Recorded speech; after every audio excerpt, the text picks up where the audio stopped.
దేవుని బిడ్డలారా, దేవుడు మనల్ని ప్రేమించాలి అంటే మనం ఎలా జీవించాలి? దేవునికి ఇష్టమైన బిడ్డలుగా మనము జీవించాలి.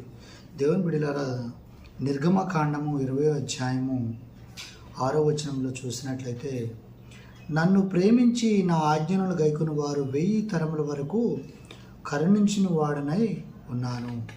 దేవుని బిడ్డలారా, దేవుని మనము ప్రేమించినట్లయితే 1000 తరముల వరకు మనకి మంచి యొక్క ఆరోగ్యాన్ని, 1000 తరముల వరకు కరుణించిన వాడై ఉన్నారు. దేవుని బిడ్డలారా, 1000 తరముల వరకు మనల్ని బ్రతికించేవారిగా దేవుడు ఉంటాడు.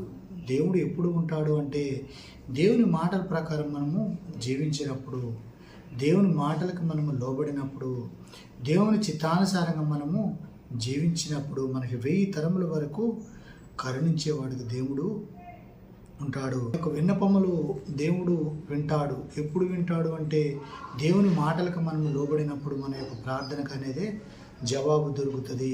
దేవుని బిడ్డలారా, అందుకని పరిశుద్ధంగా ఉండడానికి మనం ఇష్టపడాలి. దేవుని మనం ప్రేమిస్తున్నామా లేదా, దేవుడు మనల్ని ప్రేమిస్తున్నాడు లేదా ఒకసారి మనం పరిశీలన చేసుకొని దేవునికి ఇష్టమైన బిడ్డలుగా, యథార్థవంతులుగా, నీతివంతులుగా, పరిశుద్ధులుగా ఉండి దేవుని బిడ్డలారా, దేవుని వాక్యం వినడానికి మనం సంతోషపడేవారిగా మనం